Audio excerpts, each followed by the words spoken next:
What's on Tap is brought to you by Bud Light, the official beer sponsor of the NFL. Nothing is as easy to enjoy as a Sunday full of football and a fridge full of beer, but these are the games we're locking in on with some of the highest totals going into the weekend. And with that, of course, we are starting with Sunday Night Football. The Dolphins traveling to Philadelphia. Reminder, these guys will be here for fantasy football pregame.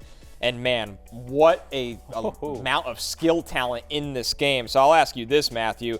Call your shot. Which player in this game finishes with the most fantasy points? I think it's Jalen Hurts. I mean, look, I think any one of them could be right, to be honest. And you sit here, you see, look, you see this. Can you pan out a little bit? There you go. I'm sitting next to Waddle here. Bye, Jay. My boy. We don't need Jay in the shot.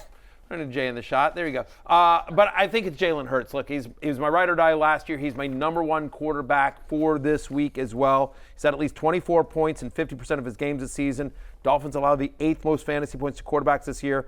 275 passing yards in 4 straight for him. He's had at least 1 rushing touchdown in 3 of the last 4 games, guys. Like, again, the brotherly shove, whatever you want to call it, the tush push. None of those answers would shock me. It wouldn't shock me if DeAndre Swift has a monster game, Tirico, Raheem Mostert, Jalen Waddle, Tua, but I'm going with Jalen Hurts. That's where I'm calling my shot for the number one player, the most fantasy points in that game. Yeah, I think with Jalen Hurts, the perception is a little skewed because real life, he hasn't been that great, and he's got 7 picks on the season, which is 1 more than he had all of last season. Right. But fantasy-wise, he's still providing value. It's just the interceptions are hurting him in real life. I'm going to say A.J. Brown. I think the Dolphins, their boundary corner situation is not very good until Jalen Ramsey comes back. Eli Apple is not being good. Xavier Howard has not been the same guy. I just think about what Stephon Diggs did to them a couple of weeks ago, where he just completely lit them up. I think A.J. Brown can do the same thing. That game with an over-under at 51.5. So a lot of points expected on Sunday Night Football. And the same could be said for the Chargers traveling to Kansas City against the Chiefs. The Chiefs favored by 5.5 points in this game. The over-under pretty close. It's at 48 in this one. And Jay, better played this week, Josh Palmer or Rashee Rice? Yeah, a bit of uncertainty about both of them. I think Palmer is the better choice just because he's got a higher floor. He has had 22 targets over the past 3 weeks. Pretty confident the Chargers are going to be needing to throw to keep up with Kansas City. We keep expecting the Rashee Rice breakout to happen, but it hasn't happened yet. Whereas Josh Palmer, pretty sure that his role is going to be secure as the number 2 guy in that offense in the passing game. Well, as you see it there on the screen, so I have Palmer at 31. I have Rice at 35 this week among wide receivers, so I'm going with Palmer as well. But I do think it's actually closer than you think. But just to talk up Palmer here for 1 second, since week 4, he's got basically a 25% target share on the Chargers. He's had at least 60 yards in 3 straight games. And you think back to that last week game against the Cowboys, like he had that 50-yard reception called back due to the penalty. Like I think if that doesn't get called back, maybe the narrative on Palmer is a little bit different, but still a key part of a very good offense. So I prefer him. There's also more of a narrow, target tree, if you will, for the Chargers, right? I mean, it's Keenan Allen, it's Austin Eckler, it's Josh Palmer. That's really it. I mean, they use Everett some, but it's really like those are the guys versus, Kelsey and Rashee Rice and MVS and Sky Moore and Kadarius Toney and the running backs. Mecole Hardman. I was saying Mecole Hardman now. Right. Infamous waiver wire target this week. Hunter, I would say, though, I have Rice at 35, double-digit fantasy points 3 of the past 4 games. He's, again, tied for the team lead in red zone targets. Chargers do allow the 2nd most fantasy points to opposing wide receivers, guys. Our last game here, guys, a little bit of a drop-off. Packers at Broncos. The over-under is set at 45.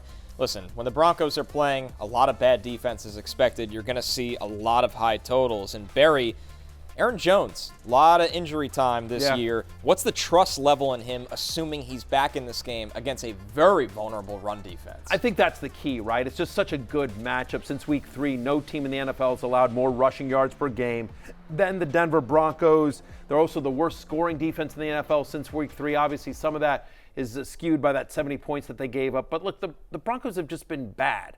They're also bad against pass-catching running backs. Aaron Jones, when he's been out there, has got a 15% target share. So, hey, and they're getting nothing from A.J. Dillon, too. So they're going to want to move the ball. I like the fact that they're coming off the bye. They've had 2 weeks to prepare for this game. This is an important game for the Packers season. So I expect him to come out, play well, and I expect Aaron Jones to be a big part of that. So he's my running back 10 this week. Yep. I'm starting him. If he's out there, I'm starting him. It's a very weird game to this one, just in general. The fact that Packers are 1-point favorites on the road in Denver. I'm not sure they should really be favored on the road, particularly what Jordan Love showed last time out. I think the look-ahead line on this before the season was like Broncos -3.5, and now it's flipped to Packers -1 because of how bad Denver has been. To me, the most interesting guy in this matchup is Romeo Doubs. Yeah. He had 25 targets in 2 weeks, and then he's just completely disappeared last game with Christian Watson and his involvement being ramped up. So is Doubs just an afterthought in the offense now that Watson is back, or is he going to go back to being a guy who can get 8 targets? And again, we'll see how it plays out, but the expectation is that Patrick Surtain is going to be on Christian Watson, and so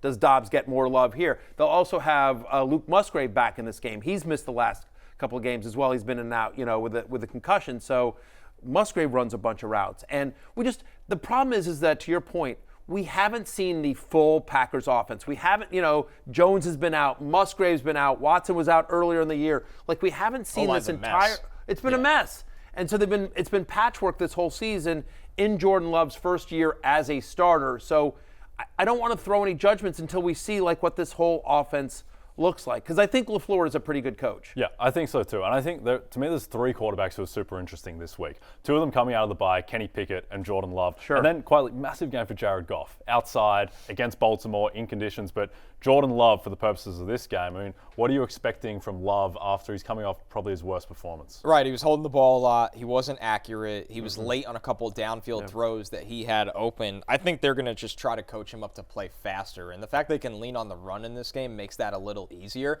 Yeah. Life is easier when you can lean on the run, and all teams have to do against the Broncos is exactly that. Right? You think back to Zach Wilson didn't need to do anything against this team, and we know how inconsistent he can be. Jay, I want to throw one more back to you. Obviously, on this segment, we talk about the highest point totals. This is at 45. Packers don't have a bad defense. Do you think this is a sneaky underplay, or is there too much volatility here? No, I do like the under, just because the Broncos defense hasn't been good this year, but they did show something against Kansas City. This was one of the best defenses in the NFL last year. I just don't buy that they're going to be the worst defense in the NFL the rest of the way. I think Surtain, the fact that he should be able to lock down Christian Watson, I think that is huge. Surtain's the one guy who's actually been fine. It's just the rest of the defense has been terrible. I think they will get better, and I think that'll show up against the Packers. Hey, it's Matthew Berry from NBCSports.com and RotoWorld.com, and I want to thank you so much for watching whatever it is you just watched, or if nothing else, being too lazy to click out of the autoplay after this video started, after whatever it is you actually wanted to watch finished. But now that you're here, I'd like to take a moment here to ask you respectfully now, okay? I'm asking you respectfully to subscribe to the NFL on NBC YouTube channel. You'll get the latest RotoWorld fantasy news headlines, all sorts of great shows, including my own Fantasy Football Happy Hour. So go subscribe now. Again, I'm asking respectfully.